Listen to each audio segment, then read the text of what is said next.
SIR পর্ব। একটু পেছনে চলে যাই, যখন নির্বাচন ঘোষণা হয়েছে, নির্বাচন কমিশনার তারা ঘোষণা করলেন যে স্পেশাল রিভিশন তারা করবে, এবং স্পেশাল রিভিশন যখন শুরু হলো তখন সবাইয়ের কাছে একটা ফর্ম ধরিয়ে দেওয়া হলো, আপনার কাছে কি কি আছে আপনি এবার আমাদেরকে জানান। তখনই আমি বলেছিলাম যে আমরা যে দেশে বাস করি সে দেশে যে আইন আছে সেই আইনে সেলফ ইনক্রিমিনেশন বলে একটা কথা আমরা আলোচনা করি আইনজীবীরা। তার মূল অর্থ হচ্ছে যে আমি যদি অপরাধীও হই তাহলে আমি বাধ্য নই আমার অপরাধ কবুল করতে। তার মানে হচ্ছে যে আমি নিজেকে অপরাধী ঘোষণা করব না। তাহলে আপনি আমার কাছ থেকে তথ্য নিয়ে আপনি আমাকেই কাঠগড়ায় ফেলবেন, এটা হবে না, করা যায় না। তাহলে যখন আমার কাছে তথ্য নিলেন সেই পর্বেই ভুল ছিল। আপনি আমাকে জোর করে আমার কাছে তথ্য নিলেন, গেল একটা পর্বে এসে প্রায় 58 লক্ষের মতো মানুষ, আজকে গণশক্তিতে আমি একটা লেখার মধ্যে লিখেছি, তারা ডিলিটেড বা স্থান পরিবর্তন হয়েছে তার জন্য বাতিল হয়েছে বলে ঘোষণা করল। সেই পর্বতেও পুরোটা ঠিক এমনটা নয়, সেখানেও এমন কিছু লোকের নাম বাদ গেছে যাদের কাছে সমস্ত নথি আছে, যারা এইখানকার নাগরিক, তারা একটা জায়গারই বাসিন্দা, তারা মারা যাননি, তারা স্থানান্তরিত হননি, তবু বাতিল হয়েছে। আমরা কেউ মুখ খুলিনি, ওই কিছু লোকের নাম বাদ গেছে জানি আমরা পাড়ায়, অল্প কিছু মুখ খুলিনি আমরা। এরপরে চলে এলো লজিক্যাল ডিসক্রিপেন্সির অংশ। ইলেকশন কমিশন নোটিশ দিয়ে জানালো আপনার বাবার 6টা বাচ্চা আছে, আমাদের সন্দেহ হচ্ছে আপনার বাচ্চার সঙ্গে বাবা মায়ের বয়সের পার্থক্যটা খুব কম মনে হচ্ছে, সন্দেহ হচ্ছে। আমরা কেউ প্রশ্নই করলাম না যে আমার বাবা যে 6টা বাচ্চা আছে আপনি জানলেন কি করে, কেউ প্রশ্ন করেনি। প্রশ্ন করার অধিকার সংবিধান আমাকে দিয়েছিল, করিনি আমরা। তাহলে এই পর্বে যখন চলছে তখন দেখা গেল প্রচুর বৈধ ভোটারের নাম বাদ যেতে শুরু করেছে। সুপ্রিম কোর্টে মামলা হলো, সুপ্রিম কোর্টে আমরা দেখাতে পারলাম দেখুন যার কাছে সব ডকুমেন্টস আছে, সব ডকুমেন্টস মানে আমি বলছি সব ডকুমেন্টস যাই নির্বাচন কমিশন বলেছে। নির্বাচন কমিশন সার্কুলার দিয়ে বললেন 12খানা ডকুমেন্টসের তালিকা তৈরি করে দিলেন, বললেন যে এই ডকুমেন্টসটাই এক্সহস্টিভ না, মানে হচ্ছে 12খানা ডকুমেন্টসের বাইরেও ডকুমেন্টস তারা কনসিডার করতে পারে। আমি বললাম 12টা তালিকা যারা করেছেন সেই ডকুমেন্টস আমার কাছে আছে, তারপরও তার নাম বাদ যাচ্ছে। সুপ্রিম কোর্ট বলল হ্যাঁ ভুল হচ্ছে। তাহলে এই বিচার তোমরা সঠিকভাবে করছো না নির্বাচন কমিশন, আমি তোমাদের উপর ভরসা রাখছি না, আমরা জুডিশিয়াল অফিসার অ্যাপয়েন্ট করে দিচ্ছি। তাহলে এত লোকের বিচার কি করে হবে? প্রয়োজনে বাইরের রাজ্য থেকে জুডিশিয়াল অফিসার আনতে হবে। তাহলে জুডিশিয়াল অফিসাররা এলেন, যারা উড়িষ্যা থেকে এলেন তারা বাংলা পড়তেই পারেন না।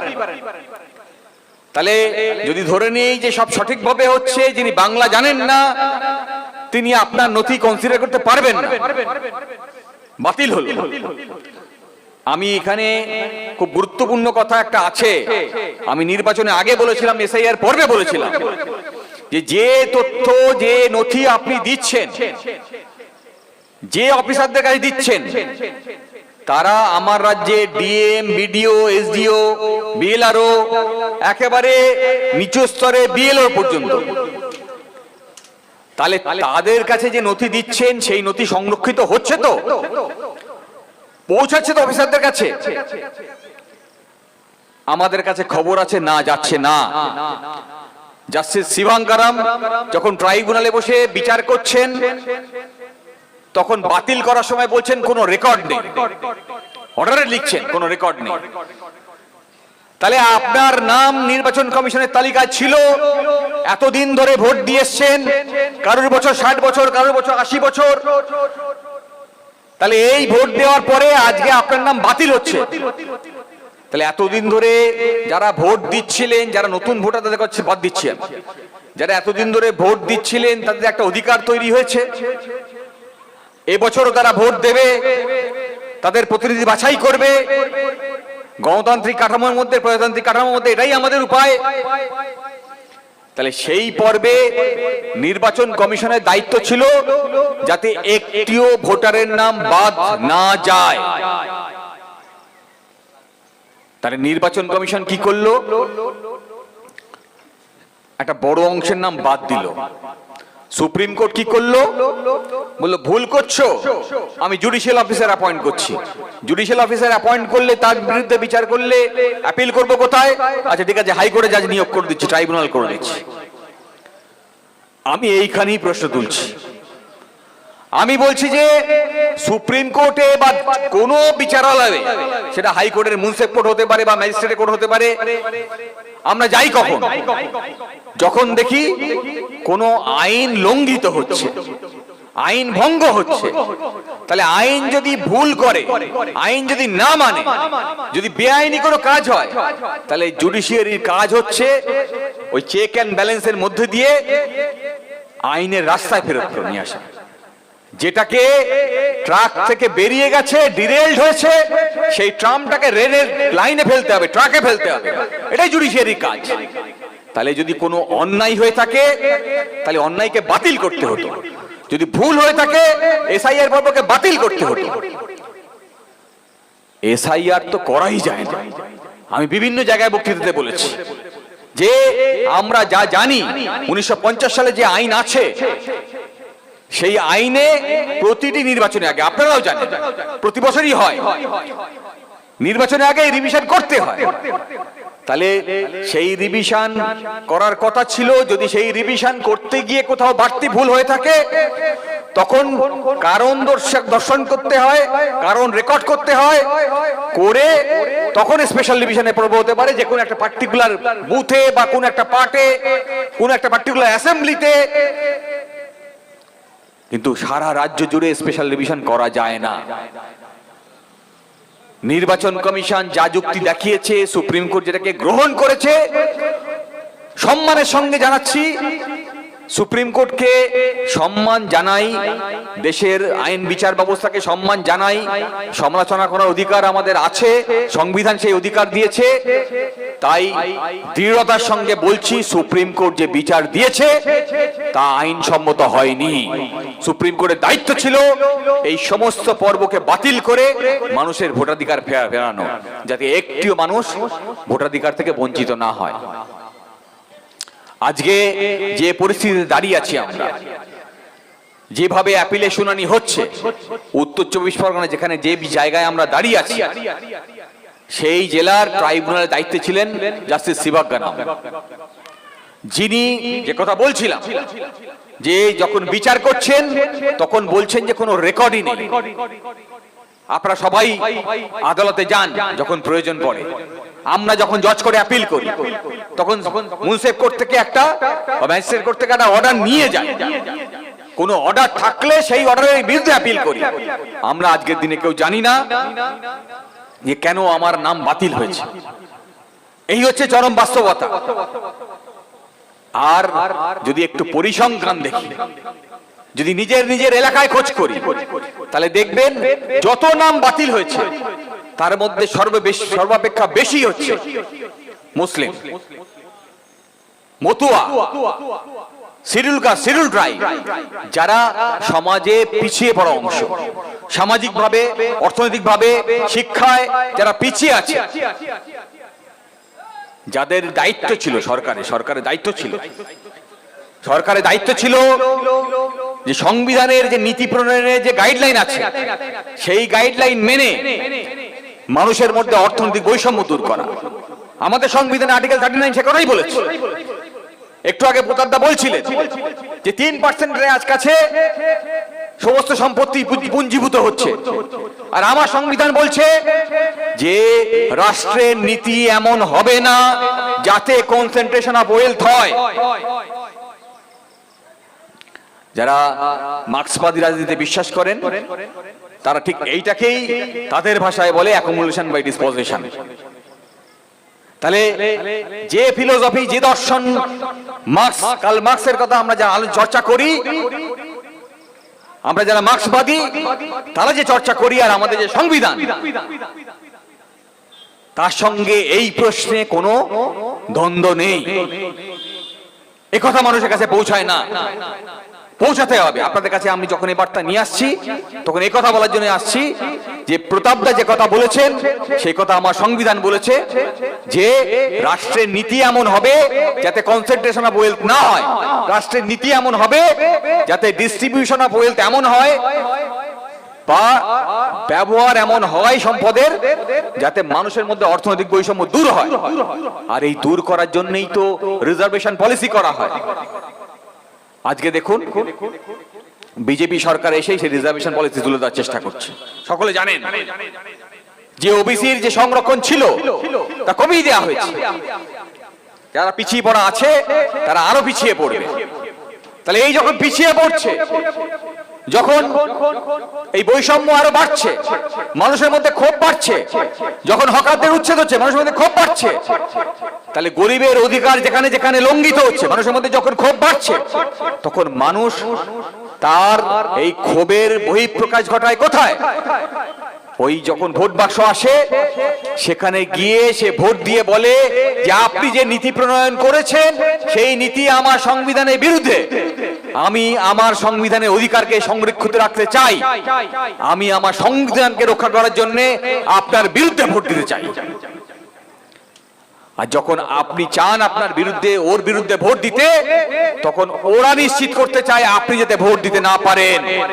আর তাই ভোটের আগে থেকে নির্বাচন কমিশনের সঙ্গে ষাটঘাট বাঁধা হয়েছিল যাতে এই 35-36 লক্ষ লোকের নাম বাদ যায় যারা গরিব, যারা ওদের বিরুদ্ধে ভোট দিতে চায়। এইটা হচ্ছে ষড়যন্ত্র।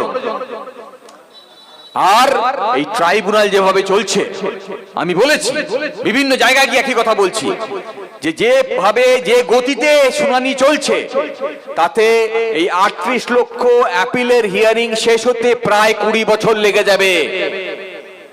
তাহলে 5 বছরে যদি 3টে করে ভোট হয়, যদি পঞ্চায়েত নির্বাচন, মিউনিসিপ্যালিটি বলুন, বিধানসভা বলুন, লোকসভা বলুন, যদি হয়, তাহলে একটা নির্বাচনও আপনি ভোট দিতে পারবেন না যতদিন আপনার নাম অন্তর্ভুক্ত না হবে। তাহলে আপনার মধ্যে যা ক্ষোভ আছে, সেই ক্ষোভের বহিঃপ্রকাশ করার জায়গা যেটা ছিল, যে মাধ্যম ছিল, সচেতন ভাবে তা কেড়ে নেওয়া হয়েছে। এটাই চক্রান্ত আপনার বিরুদ্ধে। লড়তে হবে এখানে। এইখানে হচ্ছে লড়াই। এখনো পর্যন্ত আপনার আর্টিকেল 19 যে অধিকার, যেটা আপনার এই রাস্তায় নেমে প্রতিবাদ করার অধিকার, আমাদের এইখানে মিটিং করার যে অধিকার, এই অধিকারটা এখনো বেঁচে আছে। আগামী দিনে থাকবে কিনা সন্দেহ আছে। ক্ষমতায় আরএসএস এর পরিচালিত বিজেপি সরকার। আরএসএস এমন একটি সংগঠন এখন চর্চার মধ্যে আসছে যার রেজিস্ট্রেশন নেই, কোনো অ্যাকাউন্টেবিলিটি নেই। সে যা সিদ্ধান্ত নেয়, সে যা নীতি প্রণয়ন করতে চায়, তার দায়িত্ব কেউ নেবে না। একটা লোক যদি রেজিস্ট্রেশন থাকে, তাহলে তার দায়বদ্ধতা থাকে। যার রেজিস্ট্রেশন নেই সে কোনো দায় নেবে না। তারা বলছে গ্রুপ অফ পিপল, কাকে ধরবেন আপনি? ধরার মতো কেউ থাকবে না। তারা নীতি প্রণয়ন করছে। কে সেই আরএসএস? আরএসএস হচ্ছে সেই দল, সেই সংগঠন, যে দল যখন যেদিন আমার দেশে সংবিধান প্রণীত হচ্ছে 1950 সালে, আমি শেষ করতে চাই, সেই দিন বোম্বে হাইকোর্টের রিটায়ার্ড জাজ বলছেন, যিনি আরএসএস সংগঠনের সদস্য, যে দেশের মনু কোড আছে সে দেশে নতুন করে সংবিধান প্রণয়নের প্রয়োজন নেই। তাহলে যারা সেদিন সংবিধান মানেনি, তারা আজকে আপনার সংবিধানের অর্জিত অধিকার কেড়ে নেওয়ার চেষ্টা করছে। এখান থেকে অল্প দূরে আকরাম খানের বাড়ি, আমরা তার নাম চর্চা করি না। আকরাম খান ছিলেন সেই যুগের স্বাধীনতা সংগ্রামী। আশফাকুল্লাহ খান ছিলেন সেদিনের স্বাধীনতা সংগ্রামী। তাহলে আশফাকুল্লাহ খান, আকরাম খান, আকরাম খানের কথা বললাম এই কারণে বসির অঞ্চলের লোক বলে। আর ক্ষুদিরাম বোস, ভগৎ সিং, সূর্য সেন, তাদের লড়াইয়ের মধ্যে দিয়ে যে সংবিধান পেয়েছি তাকে রক্ষা করতে হবে। দায় আমাদের আছে। আইনের লড়াই নিশ্চয়ই আমরা লড়বো, আপনার সহযোগিতা নিয়ে লড়বো। একটা চিঠি আমি আজকে পলাশদাকে দিয়েছি। এই চিঠিতে আমরা কতগুলো দাবি রাখছি। দাবিতে আমরা বলছি যে এই কারণ যেটা আমাকে জানানোর কথা ছিল যখন আমার নাম বাদ দিয়েছেন, এ আমার অধিকার, সংবিধান সেই অধিকার আমাকে দিয়েছে, সেই কারণ আমাকে জানাতে হবে। দুই, যেসব আধিকারিক আমার কাছে আপনার দেখানো 12খানা ডকুমেন্ট থাকা সত্ত্বেও আমার নামটা তালিকাভুক্ত করেনি, কারা তারা খুঁজে বার করতে হবে এনকোয়ারি করে, তাদের বিরুদ্ধে বিভাগীয় তদন্ত করতে হবে। হতে পারে সে ডিএম, হতে পারে সে এসডিও, হতে পারে সে বিএলআরও, কাউকে আমরা ছাড়তে চাই না। আপনি অফিস হোল্ড করে বসে আছেন, পাবলিক পোস্ট হোল্ড করে বসে আছেন, আপনার দায়িত্ব ছিল আমার ডকুমেন্টস দেখে, আপনি ডকুমেন্টসের কথা বলেছেন, সেই ডকুমেন্টস দেখে আপনার নাম অন্তর্ভুক্ত করা। আপনার দায়, আপনার দোষে আমি এবছরে ভোট দিতে পারিনি। যদি আপনি সেই চক্রান্তে অংশ হয়ে থাকে, তাহলে সেই চক্রান্তের দায় আপনাকে নিতে হবে। প্রয়োজনে আপনার চাকরি থেকে বরখাস্ত করার দায়িত্ব আমরা নেব। তিন, আমাদের প্রতিটি জেলায় আমাদের আদালত আছে। কেন ট্রাইব্যুনাল হবে এই কলকাতার এক প্রান্তে? গরিব চাষি, ক্ষেত মজুর, শ্রমিক, ডেলি ওয়ার্কার যারা, ডেলি ওয়েজার যারা, তারা কাজ বন্ধ করে কেন ট্রাইব্যুনালে যাবে? ফলে প্রতিটি জেলায় ওই ট্রাইব্যুনালকে স্থানান্তরিত করতে হবে, যাতে মানুষ সেখানে পৌঁছাতে পারে, যাতে ক্ষোভের কথা জানাতে পারে। 20 বছর আমরা তাই না, আমাদের দেব না আপনাদেরকে 20 বছর আমার নাম তালিকার বাইরে রাখতে। স্থির করতে হবে যে আমরা তালিকার অন্তর্ভুক্ত না করলে হয় তালিকায় ঢোকাতে হবে প্রতিটি নাগরিকের নাম, আর নাহলে নির্বাচন করবেন না। নির্বাচন না করতে দিলে ওরা আরো সুযোগ পেয়ে যাবে। ফলে নির্বাচনকেও নিশ্চিত করতে হবে, আর তালিকায় অন্তর্ভুক্তিটাও নিশ্চিত করতে হবে। এই লড়াই তখনই সম্ভব যখন আপনি আমাদের সহযোগিতা করবেন। একসঙ্গে আইনের লড়াই, রাস্তার লড়াই একসঙ্গে করতে পারবো। অলরেডি আমি একটা চার্ট বানাতে দিয়েছি, আপনারা নিশ্চয়ই পেয়েছেন, আমি আলাদা করে বলছি না, পরের অনেক বক্তারা আছেন। আমি বলবো ওই চার্টটা প্রিপেয়ার করে দিন, আপনাদের তথ্য দিয়ে আদালতে আমরা একটা জনস্বার্থ মামলা করার চেষ্টা করছি। জনস্বার্থ মামলা করলেই সবকিছু হয়ে যাবে এ কথা বলছি না, কিন্তু আইনের লড়াই করে এই তদন্তকে নিশ্চিত করতে হবে। আইনের লড়াই করে যাদের কারণে আমার নাম বাদ গেছে তাদের বিরুদ্ধে শাস্তি ঘোষণা করতে হবে। ওদের বিরুদ্ধে শাস্তি ঘোষণা করতে পারলে তবে ওরাও ভয় পাবে। যে যন্ত্রণার কারণে আজকে আমরা ঘর ছেড়ে এই দুর্যোগের মধ্যে এক জায়গায় জড়ো হয়েছি, সেই যন্ত্রণার দায়ভার ওদের কাছেও পৌঁছাতে হবে, যন্ত্রণা ওদের কাছেও পৌঁছাতে হবে, তবেই এই যন্ত্রণা বুঝবে। ফলে সবাই মিলে একসঙ্গে লড়বো, এই লড়াইকে আরো শক্তিশালী করব, এই প্রতিজ্ঞা